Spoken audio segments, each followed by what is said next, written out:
नाही ते कालचा प्रसंग पाहून अतिशय मन हेलावून गेलं. कालची घटना बघितली ना, सगळे सोशल मीडिया उघडा तुम्हाला तेच आहे आता सोशल मीडियावर सगळीकडं. संभाजीनगरची आमची डोंगरावरती पोरगा गेला, बरेच त्याच्यात वेगवेगळे तर्क कुतर्क की आयफोनसाठी गेला का काय होतं, वाद होता काय होतं आपल्याला माहिती नाही.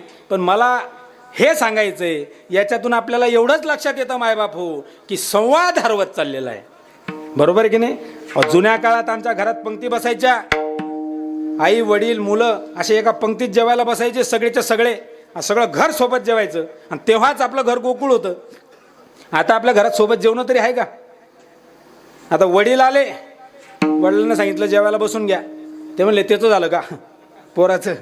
पोरगा आला, त्याला सांगलं तुम्ही जेवायला बसा, ते सांगतात की वडील जेवले का. सोबत जेवणं नाही. 4 लोक सोबत बसले तरी सोबत आपण एकमेकांशी बोलतो का? व्हॉट्सअपवरती. एखाद्याला तर जेवायला आता भाजीत मीठ नसला अतुल महाराज तर ते व्हॉट्सअप करायला बसलं बायकोला, ए भाजीत मीठ नाही, मीठ घेऊन ये. ती म्हणे डबा तिथंच ठेवलेला आहे तुमचा, तुम्ही उठून घ्या, मला कामाला लावू नका. आहे की नाही? काळ बदलत चाललेला आहे.